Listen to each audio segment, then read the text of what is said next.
So last night, Dustin Poirier, Michael Chandler, and Islam Makhachev all went back and forth on X. A few days ago, Dustin announced that he wants to fight one more time. Dustin started it off by reposting this. He wrote, "If Arman can't fight, let's go again," and he added Islam.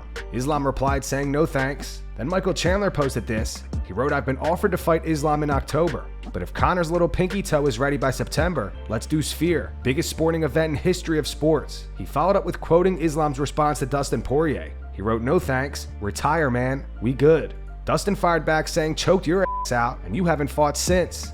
He followed up saying, "Pipe down, muscle milk Mike."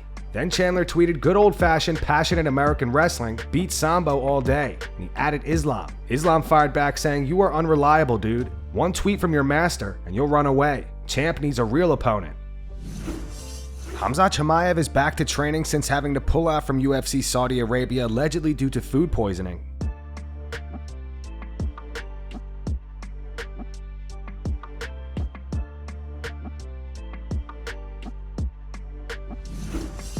Sean Strickland sparred a Navy SEAL. Jake Shields posted footage to X. He wrote, "Mitch is a savage and would beat 99.9% of humans in a fight. He decided he wanted to spar with Sean Strickland for 25 minutes. He quickly learned there is a big difference between world champions, but regardless, he took the brutal beating and didn't quit." Sean obviously wasn't looking for a KO, but still dished out a bad beating. This is in round 5.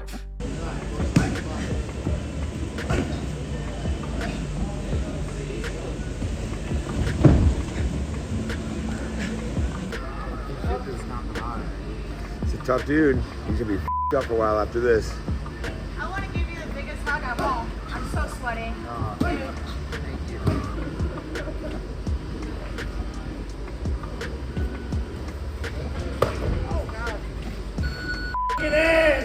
I'm out here at the PI, man, talking to Nancy. This guy's telling me some real shit. One of the real ones, dude, man. Appreciate you sharing your story. This guy, bro, he's a savage, man. You gotta hear what he has to say in life, dude, outside of this.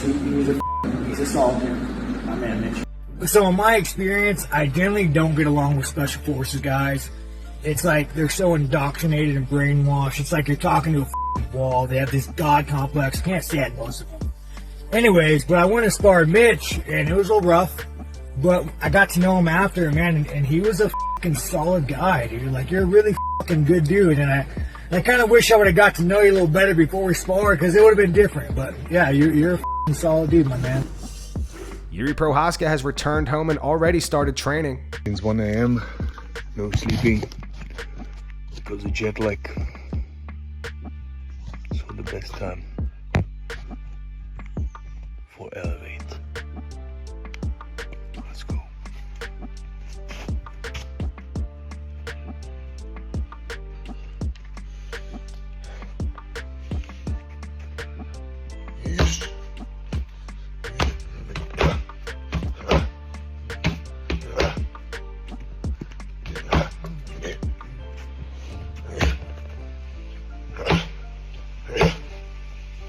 Use.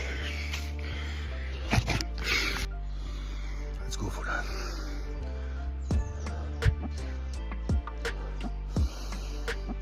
Elevate.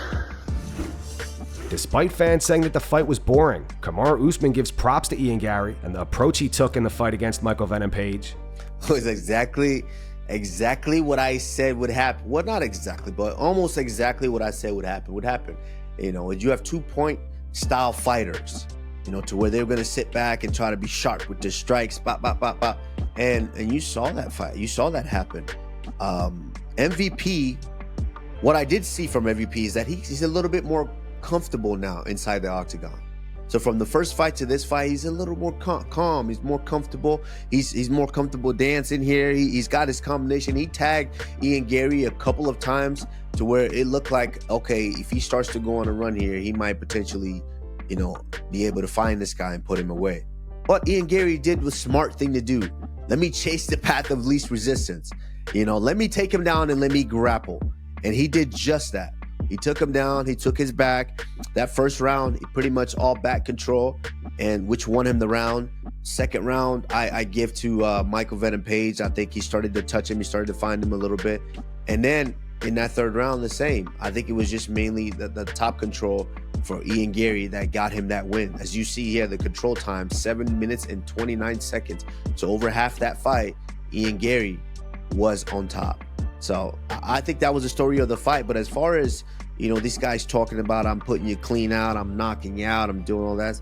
Yeah, of course they would have liked to do that.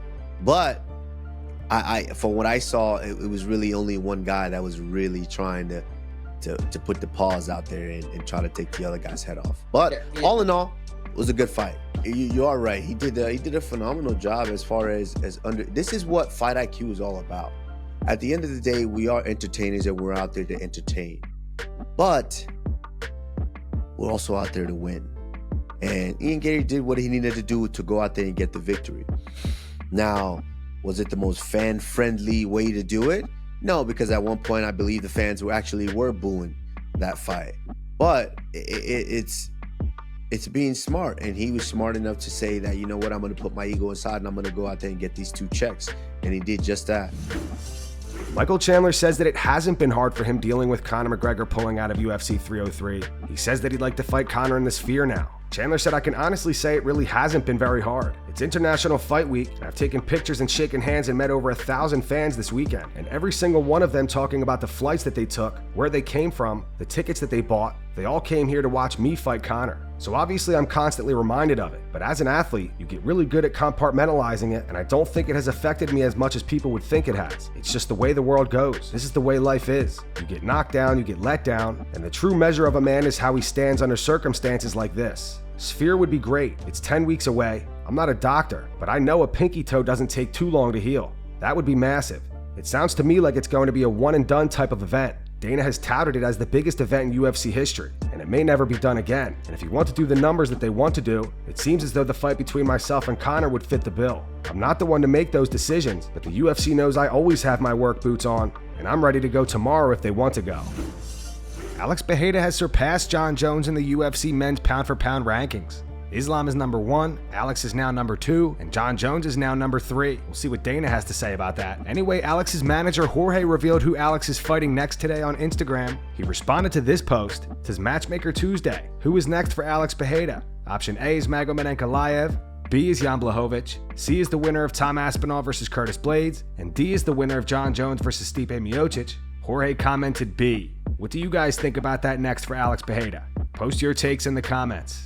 And that's going to wrap it up for the news. Thanks for watching. For daily MMA news and content, subscribe to Full Mount MMA and click the bell icon to be notified when we post videos. Here are the 3 top comments from last video.